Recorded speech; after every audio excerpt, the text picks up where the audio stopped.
Mais avant tout cela, on mettra la main sur vous et l'on vous persécutera. On vous livrera aux synagogues. On vous jettera en prison. On vous mènera devant des rois et devant des gouverneurs à cause de mon nom. Cela vous arrivera pour que vous serviez de témoignage. Cela vous arrivera pour que vous serviez de témoignage. Amen. Amen. Peuple du Seigneur, bonjour. Ce matin, le Seigneur nous met devant une réalité eschatologique, devant une réalité qui rappelle les événements qui se produiront à la fin de toutes choses. Tout commence par un constat fait par les disciples qui se mettent à contempler la splendeur, la magnificence, la beauté du somptueux temple de Jérusalem. Jésus, pendant son ultime séjour à Jérusalem, a eu à communiquer de nombreux enseignements à tous ceux qui avaient l'occasion d'être à ses côtés.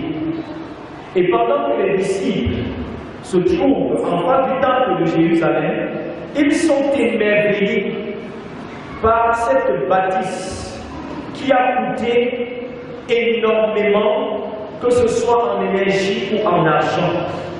Mais Jésus attire l'attention des disciples et il leur rappelle en quelques mots quelque chose que Dieu a eu à dire autrefois au prophète Samuel quand il l'a envoyé pour poindre David. Il lui disait, je peux citer, « Ne tiens pas compte de sa taille, car je l'ai rejeté. Dieu ne considère pas ce que les hommes considèrent. L'homme regarde à ce qui frappe à l'œil, mais Dieu regarde au cœur. Naturellement, tout ce qui frappe aux yeux attire l'attention des hommes. Tout ce qui tape à l'œil attire l'attention des hommes. Et c'est d'ailleurs certainement pour cela que plusieurs dans leur spiritualité, au lieu d'être profonds, sont plutôt superficiels parce qu'ils savent que l'homme se fie à ce qui tape à l'œil. Jésus dit à ses disciples, les jours viendront où il ne restera pas pied sur pierre qui ne soit renversé. Autrement dit, ne soyez pas séduits par la beauté de ce temple, parce que viendra un moment où tout ce temple sera renversé, sera détruit. Et effectivement, en l'an 70 après Jésus-Christ, Titus, grand général de l'armée romaine, fils de Vespasien, assiège Jérusalem, conquiert la ville, détruit le temple et ne laisse que le mur occidental qu'on appelle aujourd'hui mur des lamentations. Et effectivement, ce que Jésus avait annoncé aux disciples s'est accompli. Si les gens avaient placé leur foi sur le temple de Jérusalem, voilà donc le support de leur foi qui vient de s'écouler. Si les gens avaient cru que c'est lorsqu'ils sont dans le temple que Dieu les écoute mieux, voilà donc le cadre où ils se sentaient en sécurité qui vient d'être détruit. Ce que Dieu recherche, ce n'est pas forcément des beaux temples, ce n'est pas des somptueux temples, mais c'est des cœurs d'adorateurs. Ce que Dieu recherche, ce ne sont pas des gens qui viennent faire le tape à l'œil à l'église, il n'a que faire de ça. Ce sont des gens qui, d'un cœur sincère et disposé, viennent à sa rencontre. À la question des disciples de savoir à quel moment est-ce que ces événements devaient arriver ou devaient se produire, Jésus leur donne un autre enseignement où il met en relief la persécution qui arrivera contre l'Église du Seigneur, contre les saints, contre les vrais serviteurs de Dieu. En effet, leur parlant de son retour, il met en lumière une série d'événements précurseurs, mais il marque un point d'honneur sur la persécution.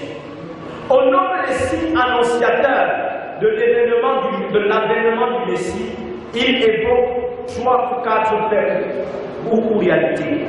Il parle premièrement de la séduction qui va se caractériser par quoi? L'émergence des faux soins, l'émergence des faux Christ, des faux messies.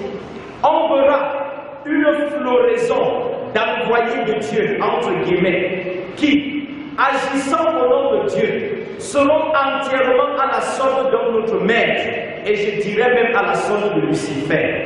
On verra ça et là, plusieurs se lever, se réclamant d'être de Christ, d'être prophète, d'être apôtre, d'être pasteur, d'être responsable à quelque niveau que ce soit, mais qui n'agiront pas au nom de Jésus. Et Jésus peut mettre en garde les disciples en leur disant, ne les suivez pas. Autrement dit, quand vous suivez un faux Messie, vous ne rencontrerez jamais la lumière. Si vous vous engagez à suivre un faux Christ, c'est-à-dire un faux nom, un faux pasteur, un faux guide, soyez-en rassurés, vous ne connaîtrez jamais la vérité. Jésus parle également des guerres et des bruits de guerre, les affrontements ouverts ou non entre les nations. Mais il précise que lorsque vous verrez des guerres, sachez que ce ne sera pas encore la fin. À tous ceux-là qui pensent que parce qu'il y a la guerre partout aujourd'hui dans le monde, c'est déjà la fin des temps. Ce n'est même pas encore le début de la fin. Soyons rassurés. Jésus parle également des familles, des épidémies qui séviront. Il parle également des phénomènes terrifiants qui vont se produire ça et là. On entendra des maladies, on entendra parler des pestes, des épidémies qui vont se répandre partout dans le monde entier. Mais précise-t-il, ce ne sera pas encore la fin. Tous ces événements, mes frères et mes sœurs, seront couronnés. Et Jésus dans ses livres dit, ces événements seront marqués ou même précédés par une grande persécution contre les saints. Jésus prépare psychologiquement ses disciples à faire face à de rudes épreuves. En réalité, la persécution est le lot de tous ceux qui voudront vivre pieusement, c'est-à-dire qui voudront ressembler à Christ dans un monde corrompu et totalement tourné vers l'idolâtrie, vers le culte de la personnalité et vers le mensonge. La persécution, du grec parté, a à la base le sens de ravager, détruire, persécuter. C'est le fait de tourmenter sans relâche par des traitements injustes et cruels d'une personne. Je reprends. C'est le fait de tourmenter sans relâche par des traitements injustes et cruels une personne. C'est le fait d'importuner quelqu'un. Persécuter, c'est harceler une personne. C'est se montrer agressif à son égard. La persécution, du point de vue biblique, est une réalité à laquelle tous ceux qui veulent vivre dans la vérité feront face. Et je vais te dire ce matin, si tu veux vivre dans la vérité, marcher sur les pas de Christ, ce que je vais t'annoncer, c'est que tu seras attaqué, tu seras persécuté, on va te troubler, on va te harceler, on va t'importuner, on va t'arracher même la paix. Comment se manifeste la persécution des élus, d'après ce que Jésus-Christ nous présente dans ce tableau?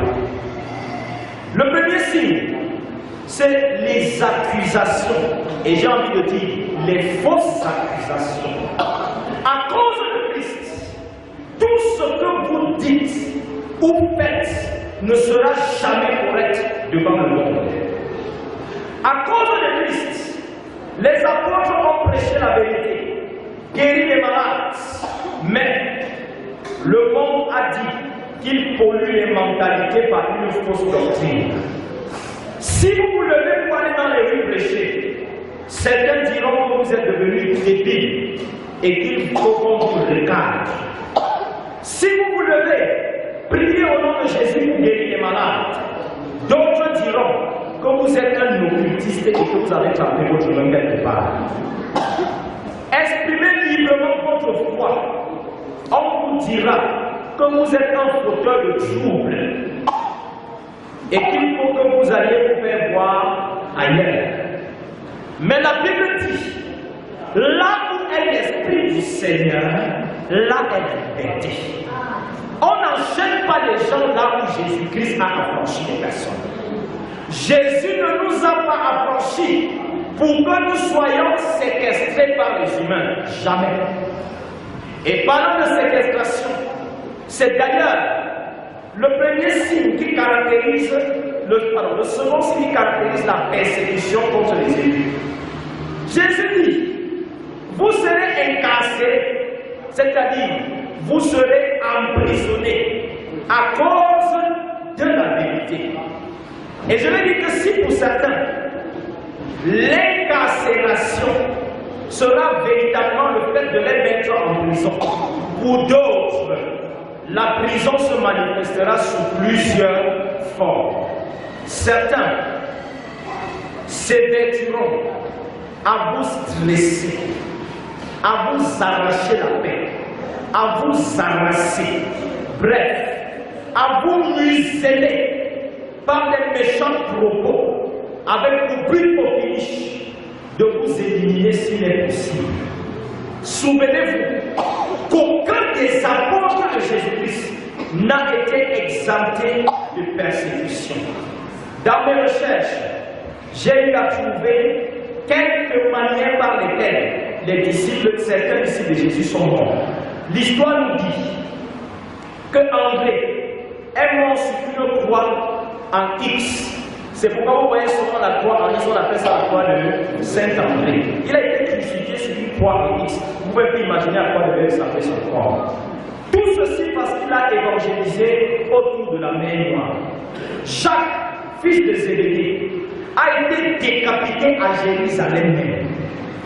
Barthélemy, après avoir prêché en Arabie, a été flagellé, écorché vif, crucifié, puis décapité. Simon le Zélote a été coupé avec la scie à partir entre ses deux jambes jusqu'à sa tête. Effectivement, comme leur a dit Jésus-Christ, vous serez haïs à cause de moi. En d'autres termes, vous serez détestés à cause de la transparence, à cause de la justice, à cause de la vérité que vous défendez. Le monde va vous nuire parce que vous condamnez le faux dans lequel il est. Parce que vous condamnez le fou, parce que vous condamnez la filouterie.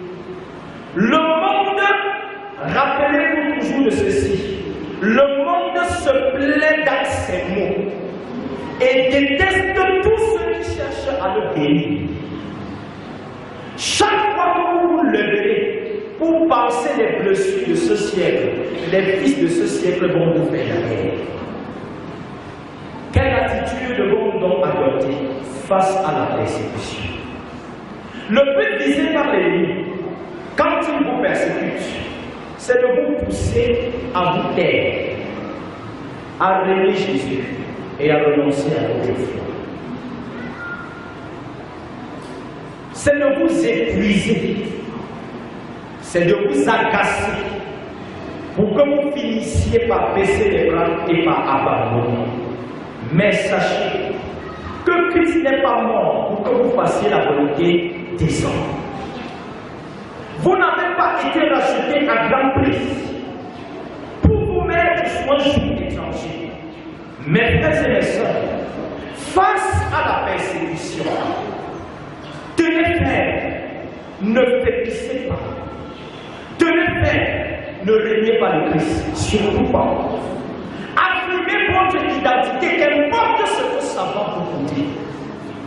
Parce que le fait pour vous de vous positionner pour Christ, c'est-à-dire pour la vérité, vous coûtera toujours quelque chose. Face à la persécution, soumettez-vous à l'autorité du Saint-Esprit. Jésus a dit à ses disciples, quand vous serez accusés mettez-vous donc à l'esprit de ne pas préméditer votre défense. Car, je cite cette fois-ci dans la version Bible du Seigneur, c'est moi qui vous donnerai des paroles qu'aucun de vos adversaires ne pourra refuter, et une sagesse à laquelle personne ne pourra résister. Quand vous serez accusés, acculés, calomniés et traînés devant les tribunaux des hommes, Jésus dit, ne vous inquiétez pas de ce que vous direz, parce que je mettrai moi-même des paroles dans vos bouches, à telle enseigne que ceux qui vous contredisent n'aient pas l'autorité, le pouvoir et les mots pour réfuter ce qui sort de vous. Je vous donnerai une sagesse que personne ne pourra résister. Face à la persécution, témoignez encore Jésus-Christ. Car votre témoignage fera de vous un témoignage. Votre capacité à résister sans défaillir fera de vous une source d'inspiration pour ceux qui sont sur le point de tomber. Qu'est-ce que je veux dire? Parce que vous aurez résisté jusqu'au sang.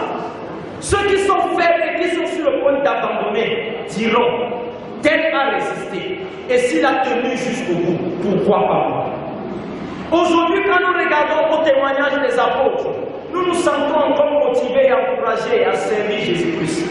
Nous comprenons qu'avant nous, les gens ont accepté la mort, les gens ont accepté le rejet, les gens ont accepté le mépris. Et on peut se poser la question, où est Dieu dans la persécution? Et Dieu dans tout ça, c'est quoi? L'apôtre Paul pouvait dire, et je crois que je vais plutôt citer ce texte, dans 2 Corinthiens, chapitre 4, les versets 8 au verset 12. Il dit ce qui suit. Nous sommes pressés de toute manière, mais non réduits à l'extrémité. Dans la détresse, mais non dans le désespoir.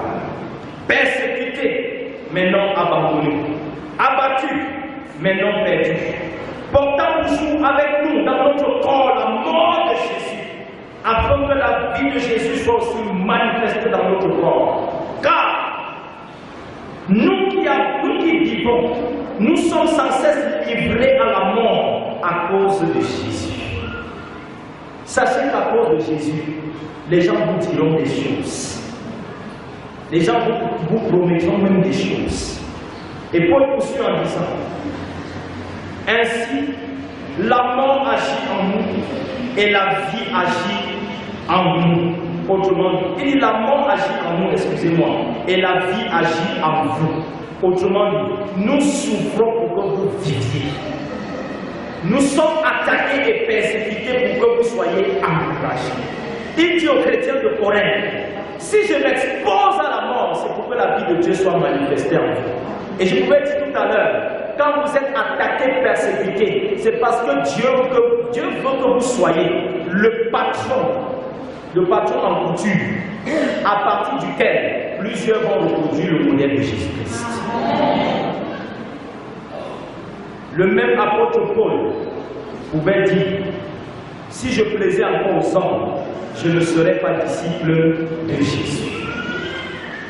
Le Seigneur, face à la persécution, vous rassure toujours de ce qu'il est là.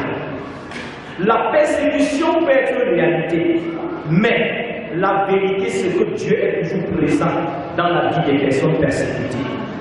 D'ailleurs, on ne vous persécute jamais pour rien. On ne vous attaquera pas pour rien.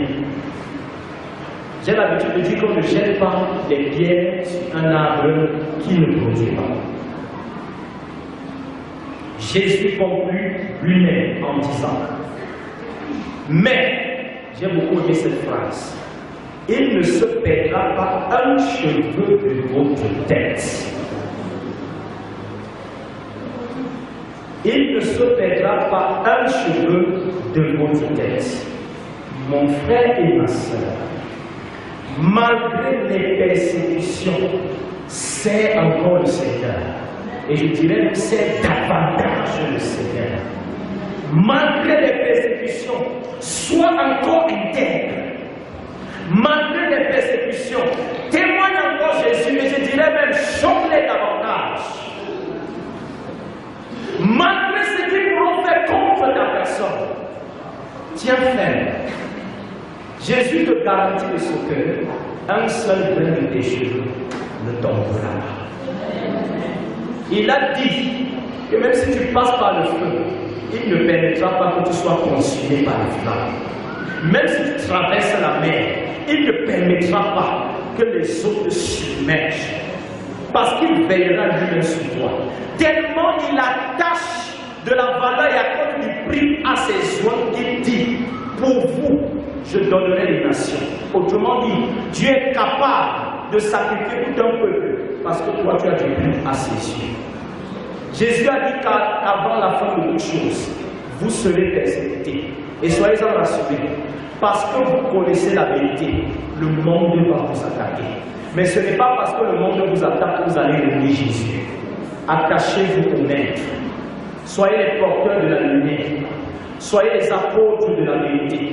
Soyez les apôtres de la bonne nouvelle. Et en tenant ferme ainsi, Jésus sauverait votre vie. Ne baisse pas les bras. Ne te décourage pas. Christ, le maître de la moisson, sait ce par quoi tu passes, mais il est au cœur de ta vie pour te rassurer de ce que sa présence est le remède que tu attends pour les maux qui te détruisent. Soyons tous bénis au nom de Jésus.